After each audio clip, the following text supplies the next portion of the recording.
There is a vision that is alive in every single woman that I talk to.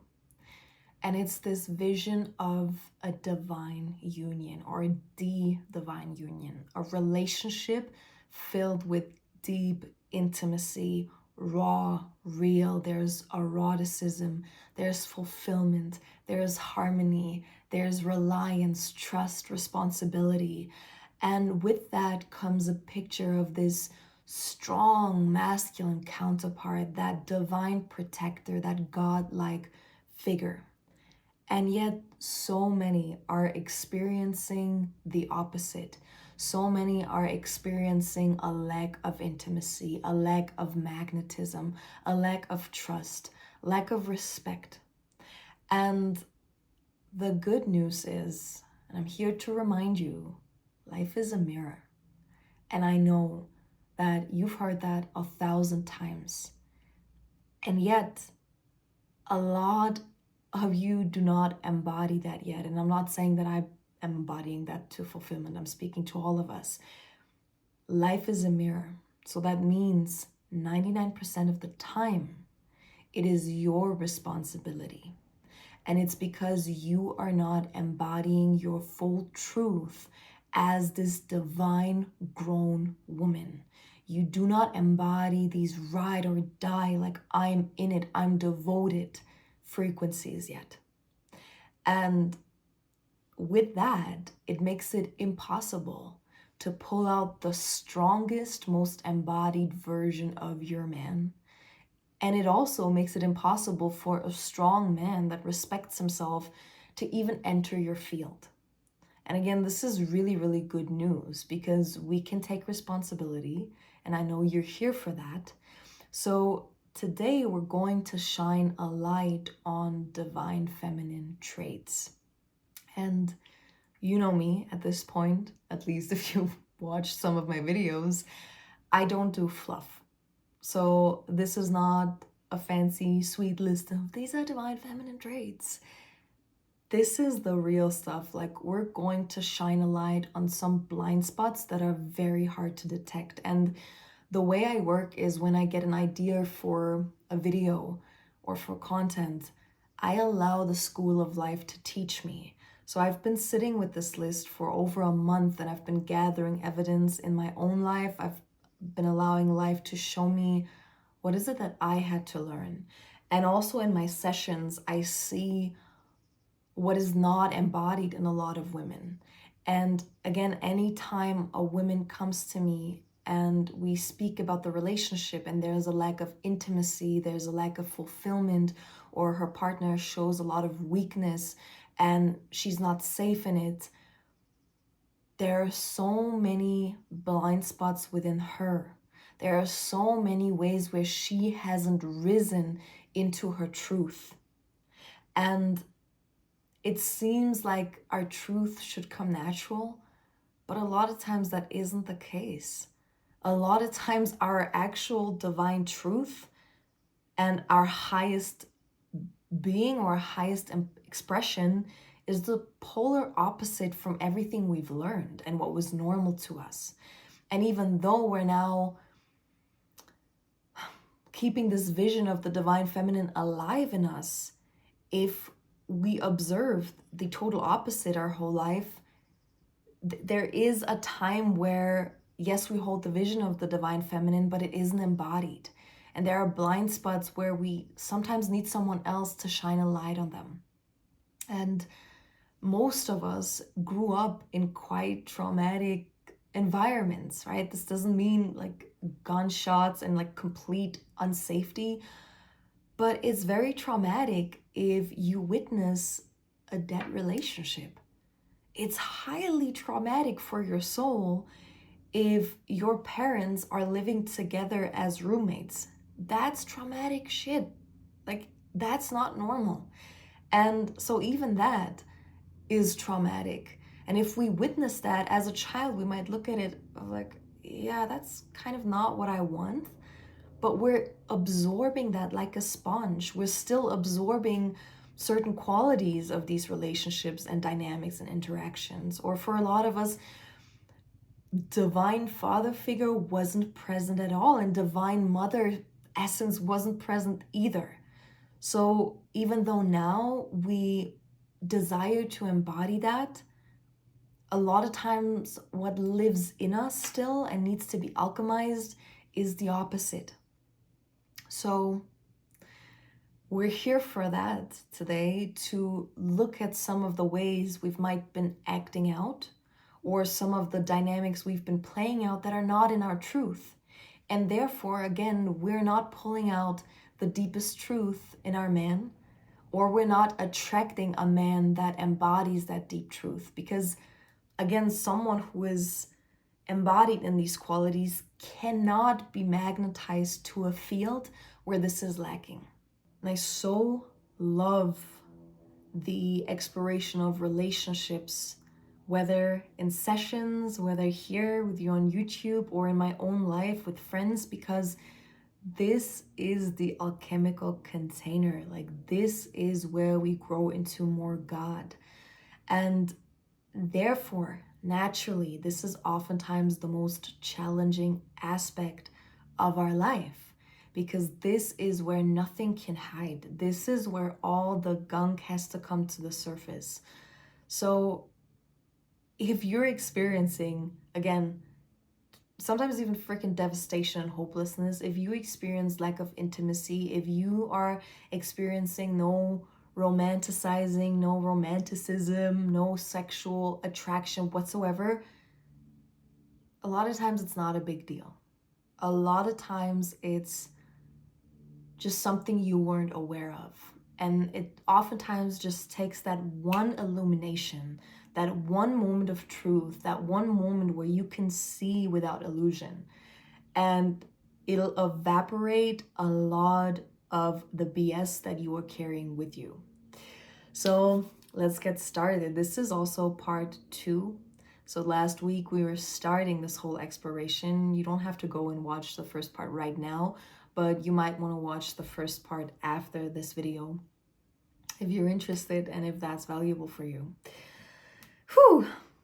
So the first one is, she makes reverence and respect for him her foundation. That might sound like second nature, but I can guarantee you it isn't. Anytime I have a conversation around the lack of intimacy, the lack of closeness, the lack of fulfillment, and I ask the woman, what do you respect about your man? I can tell you 99% of the time, I get this blank stare of, whoa, I've never thought about it. And also, whoa, I can't even name one single trait right now. I can't name one thing that I respect about my man.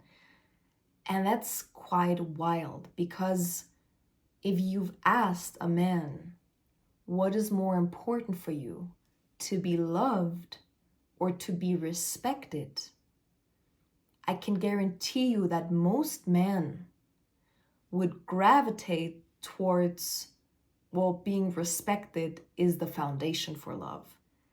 So what is love without respect?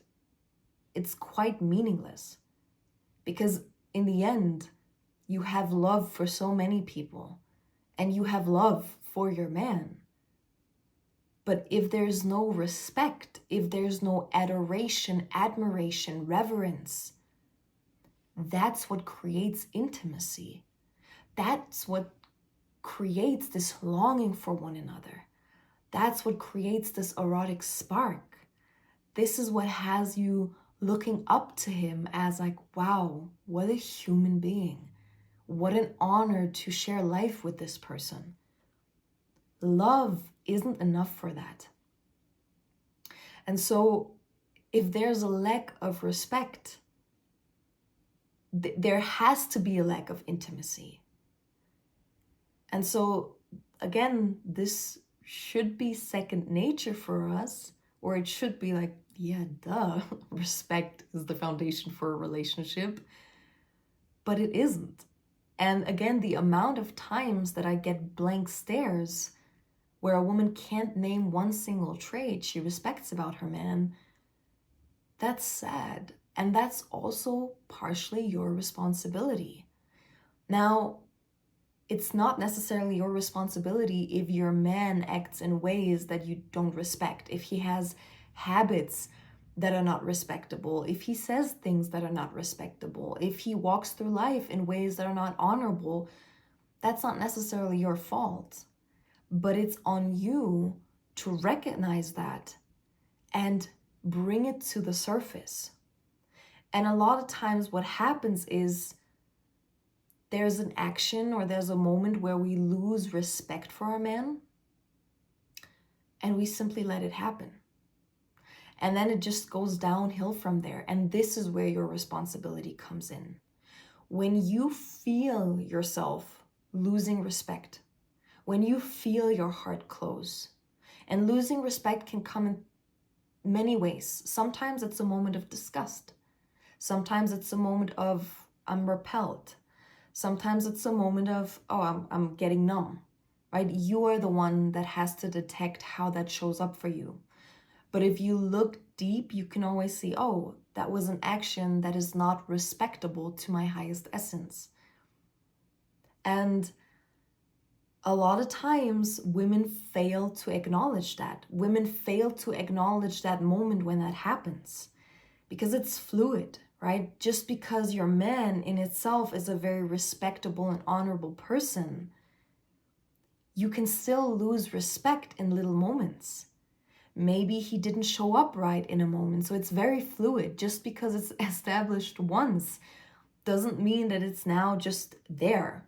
It's something that is lived in every moment. And if you're with the right man, his desire is to be the most godly being ever, right? Evolution is his love language.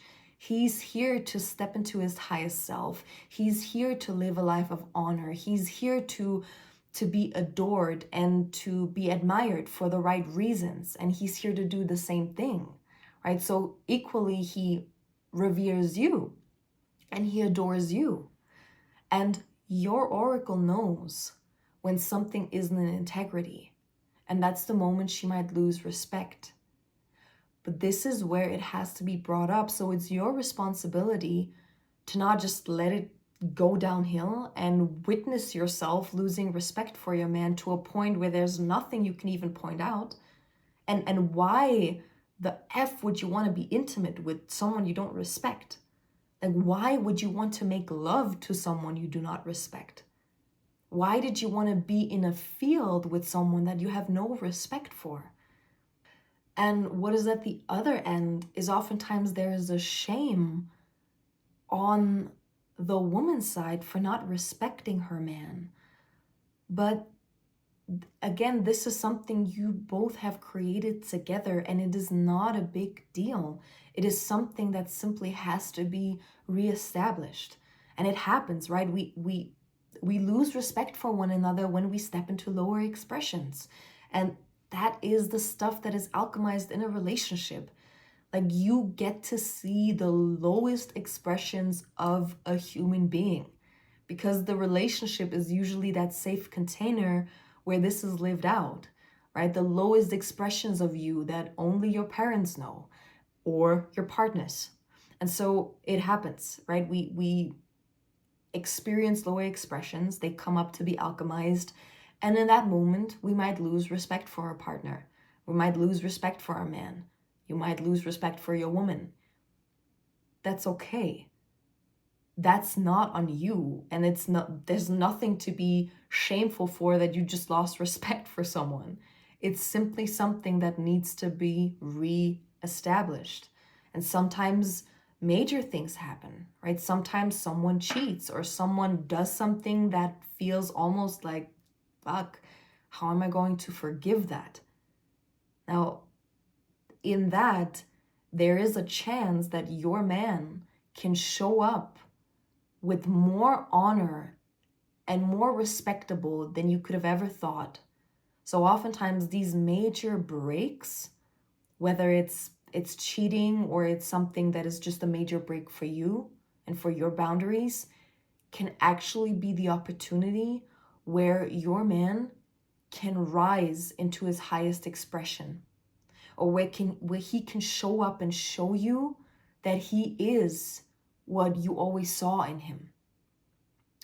But again, if you do not communicate that, this is where you're not doing your job. Now, this is connected to what we spoke about in the last video, the mastering of your oracle, and to know when to be passive and when to be active in your oracle.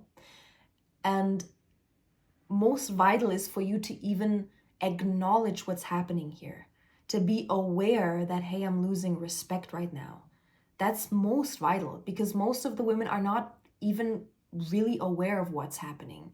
They can just feel themselves closing off, or they can just feel themselves distancing.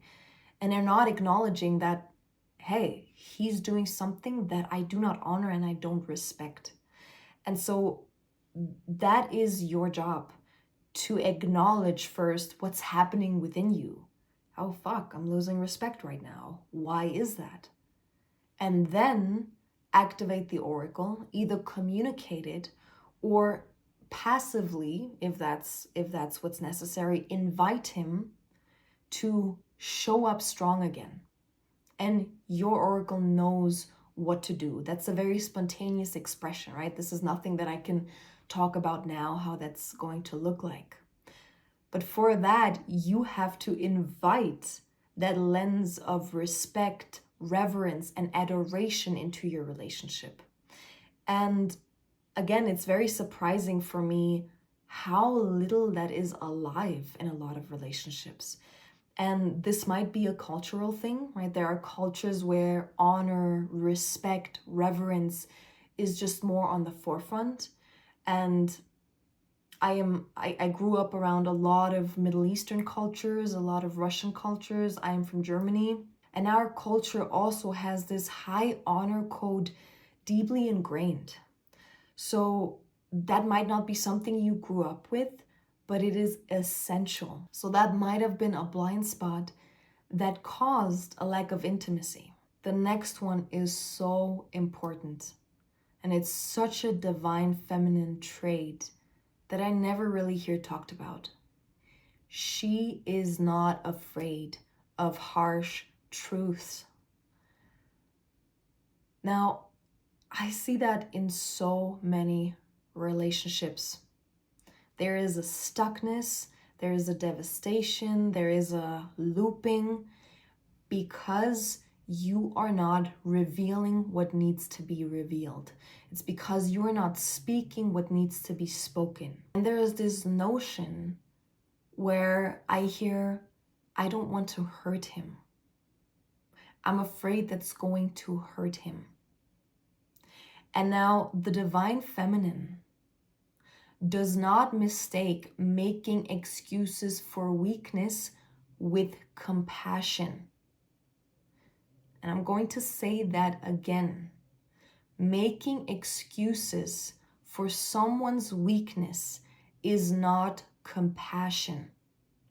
Withholding truth because you're afraid of the reaction of someone, or you're afraid of hurting someone, is not compassion.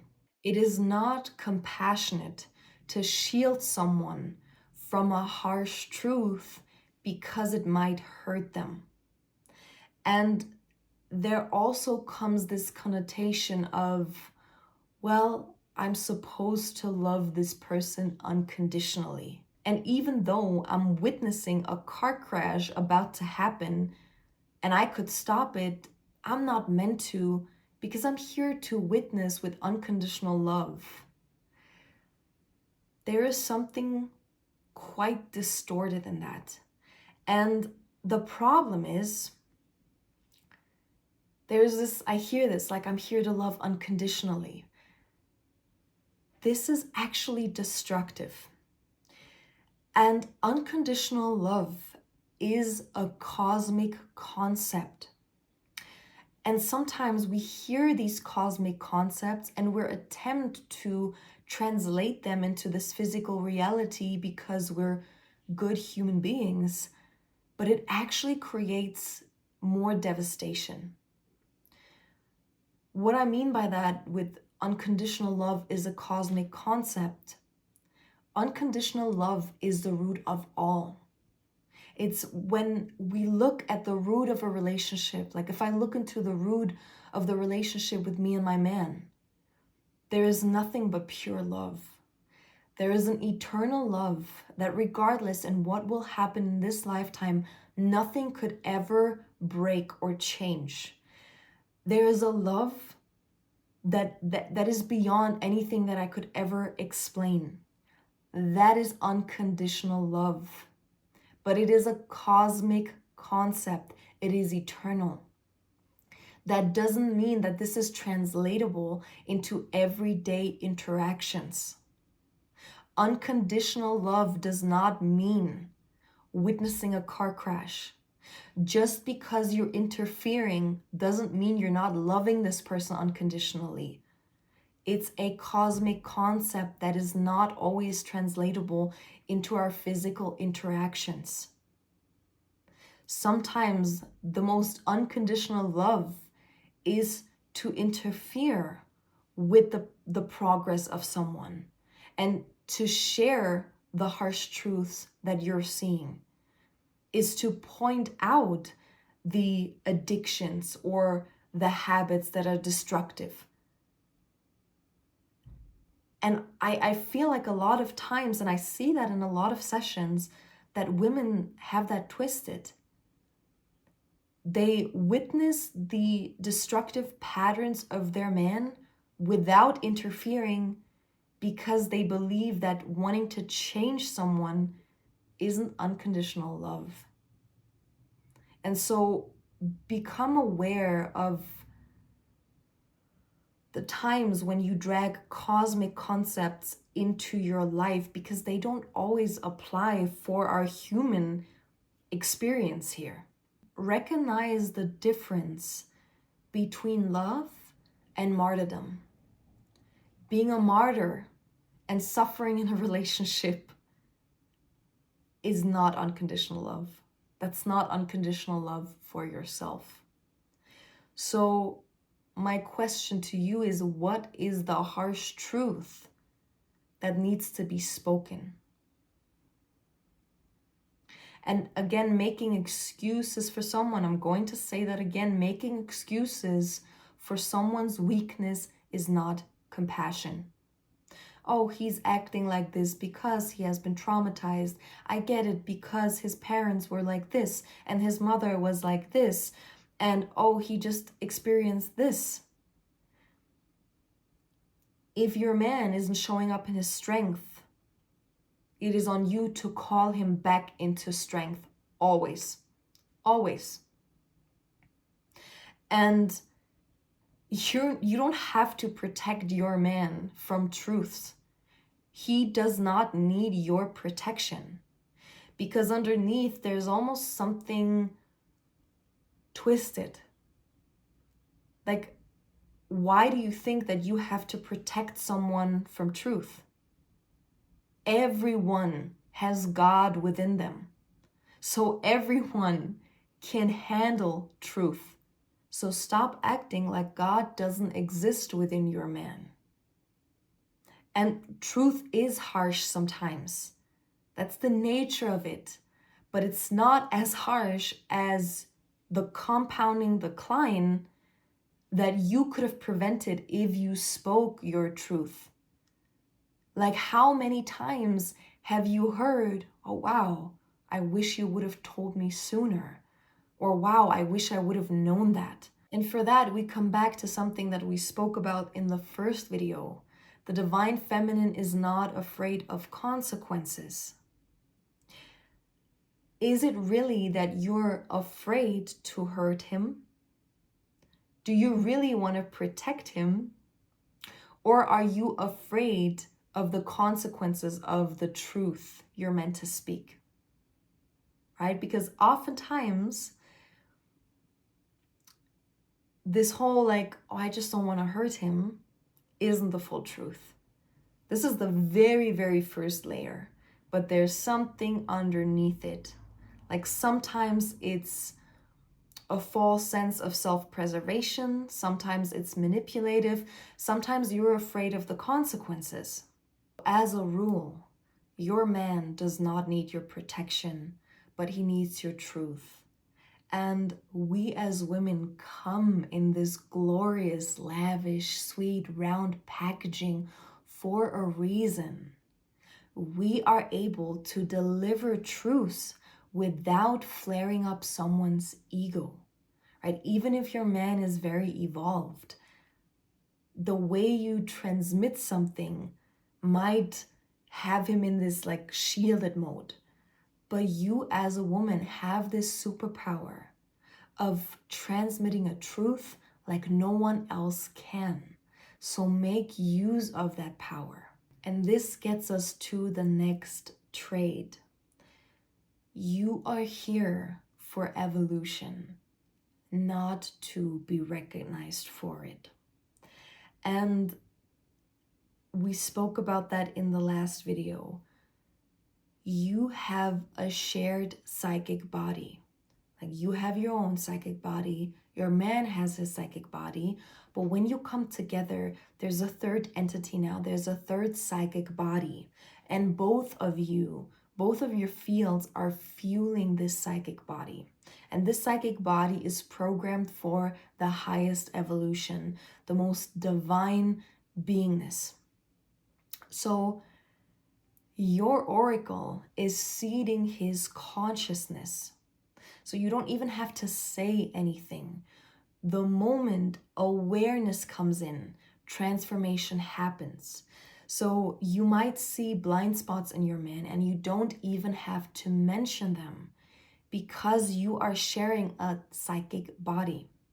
So this is what happens in quantum physics, right? When you have experiments and the observer changes the outcome. That's literally what happens in your relationship. Your man will evolve simply by being in your field, and the other way around as well. So this is not for you to take credit for it or whatsoever, but the evolution that lives within you and your awareness of what could be elevated is enough a lot of the times. But sometimes, again, this is where active and passive oracle comes in, which we spoke about. There needs to be an active invitation. Sometimes the passive observer awareness isn't enough, and your active advice needs to come in because you are the advisor. And this might not land the first time you're saying it, but you will see that over time, your man will adapt your thoughts and your belief systems, and it will seem to him like it's his. And now you work in the background, and that's all right, right? You don't need credit for that stuff. And there's nothing more turnoff than someone who's like, but I told you this, but I said that. The feminine doesn't need that freaking validation. So when you truly recognize your power, there will be no blame. You do not blame, you shift. Because you know as you shift, your heightened evolution, your heightened frequency will plant seeds in the field. So blaming is a waste of energy. You simply shift. But what that means, and again, we come back to the not being afraid of consequences, sometimes a shift means being okay with the fact that your man isn't shifting with you. And then also being okay with the consequences and whatever that means for your relationship. The next one is really, really deep, and we could do a whole video around that, but the divine feminine submits to his leadership. Whew. Now let's explore that for a little bit. Because first we have to establish, do you have a feminine core? Because if you do not have a feminine core, that might be impossible to you. And so a woman with a feminine core naturally submits to the masculine. It's just natural that when a man is in her field, you can feel a softening. You can feel a sense of, ooh, I can relax now. He's creating the container. That is the nature of a woman with a feminine core. Now, some of us have a feminine core, but a masculine shield. And that's because we've been traumatized. That's because there weren't any healthy father figures around. That's out of fear of the masculine. So that's different, right? A lot of women do have a longing to be held and have this deep feminine core, but there's a masculine overlay that comes out. Now that's important to differentiate and important to be aware of. And one way to truly know what you're longing for, like what your core longs for, is if we go into your shadow sexuality. What kind of porn did you used to watch? Like, I know for me that everything I desired was submission. Like, every porn I used to watch back then was around distorted submission, being dominated, being defiled, right? And it's like, yes, that's kind of like the underworld expression of it. But what it was actually communicating was, there's something in me that longs for relaxation. There's something in me that longs for guidance. There's something in me that longs to give itself fully and surrender to its totality. And so the porn you used to watch, or like your underworld longings, give you a very clear guidance on what your highest self desires as well. And now again, right, that there is the underworld expression, and there's nothing wrong with that. We're exploring that. But there's also the highest form of that. And so how does your underworld desire translate into a higher expression? So never abandon or dismiss your lower expressions in that sense, because they give you a very clear guidance in what your highest self and your truest essence really desire. And another way to explore if you're able to submit is, are you a good student? Right? There's this dynamic of master, student, or teacher, pupil. And a good pupil and a good student knows how to submit. A good student allows someone else to create a container for them. I do not work with women that don't have that mastered, because a lot of women, and sometimes it's pride, it's trauma, it's a lot of things, they cannot surrender to a coaching container. It's almost always this, like, they need to have the upper hand. They need to be in control. And I do not work with women like that. I've experienced it in the past, and it's so draining. It's also extremely annoying, right? We're playing roles here. So when I'm the teacher, when I'm the coach, quote unquote, you're the student. So I play my role, you play yours. That doesn't mean that that's the role in all aspects of life. But if you don't know how to be a good student, that is immensely annoying in a relationship. A man that has a masculine core will not tolerate that. Or worst case scenario, you will turn a man with a masculine core into a simp because of that. So no, we're not doing that. So observe that within yourself. So if you're also someone that has a hard time surrendering to any sort of container, there might be trauma and some masculine shielding, and I've made a video about that and I will link it down below. Then there are women that really naturally have a masculine core. And these are like my lesbian homies out there that just truly love to create containers. Like they love as a woman to create a container and have someone submit to that container, have someone soften in their field. And I'm not saying you have to be a lesbian for that, right? There are dynamics where that works with your partnership, right? Maybe you're a woman with a masculine core and you attract a man with a feminine core. And for some women, this is so life-giving and so natural, and you can usually tell, right? It's like very palpable if a woman has a masculine core. And that's not what we're talking about today. I am talking to my women with a feminine core that desire to be held, that desire to be protected, and that desire to soften in a man's presence. Now, you can observe what comes out naturally when you're around a man.